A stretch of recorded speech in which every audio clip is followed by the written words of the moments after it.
Hello everyone, আসসালামু আলাইকুম। সবাই কেমন আছেন? আশা করি ভালো আছেন। আমি তো ভালো নাই। দেখেন বাইরের রোদে মুখ মনে হয় জ্বলে যেতেছে। সবাইকে জানাই শুভ দুপুর। দুপুর বলতে 3টা বাজে তো বিকালের কাছাকাছি। আমি তো শুভ দুপুর জানাইতেছি সবাইকে। এই যে গেটটা খুললাম, বাহিরে অনেকগুলো কাপড় দেওয়া, ওই যে কাপড়গুলো নিয়ে যাব। রোদে শুকায় কটকটা হয়ে গেছে এখন মনে হয়। এই যে দেখেন রোদে অবস্থা কাহিল হয়ে গেছে। প্যান একটা পরে গেছে, প্যান এই যে নিচে একটা পরে গেল, এটা আবার উঠে মেলে দিই। দেখেন কাপড় দিছি, বেশিক্ষণ হয় নাই, রোদে অনেকটা শুকিয়ে গেছে। মাটির যে গরম, কালকে রাতে গরমে আল্লাহ একবারে সবাই সিদ্ধ হয়ে গেছি।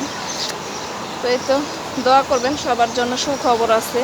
2-1 দিনের ভিতরে বৃষ্টি হবে। আজকের ভিতরে উত্তরবঙ্গে ওইদিকে বৃষ্টি হবে শুনছি, আবহাওয়াবার্তা বলছে। তো অপেক্ষায় আছি বৃষ্টি কখন হবে, একটু আল্লাহ কখন একটু শান্তি দিবে সবাইকে। এই তো কাপড়গুলো আপনাদের সাথে কথা বলতে বলতে মেলে ফেললাম। জামা কাপড়গুলো, একটা গেঞ্জি আছে।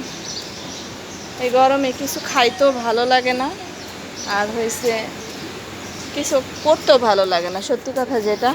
ওই দেখেন জানালা আমি সব দিয়ে রাখছি গরমে, বাহিরের তাপটা। এই যে দেখেন মেন রাস্তা আমার বাসা, তো এই গরমে অস্থির হয়ে যায়, অস্থির হয়ে যায়।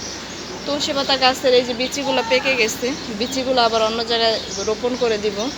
এই বিচিগুলো এইভাবে করে নামায়, আমার অত কিছু কাজে লাগে না, যাদের ছোট বাচ্চা আছে তারা নিয়ে নিয়ে পাতা নিয়ে নিয়ে বাচ্চাদের খাওয়ায়। সবাই তো জানেন তুলসী পাতার রস খাওয়াইলে বাচ্চাদের ঠান্ডা ভালো হয়, সর্দি কাশি। তো এই তো দেখেন আমি আবার এখান থেকে কিছু বিচি ছিঁড়ে গাছের গোড়ায় দিয়ে দিলাম। এই যে গাছের গোড়ায় এখানে আছে কিছু পুদিনাগুলো খেয়ে ফেলছি। ওইখানে আবার পুঁই শাক গাছ হইতেছে। তো ভালো থাকবেন সবাই, আবারও জানাই শুভ দুপুর। আল্লাহ হাফেজ, আসসালামু আলাইকুম। গেটটা বন্ধ করে দেই। আমার লিওটা গরমে কোথায় আছে একটু দেখাই আপনাদের।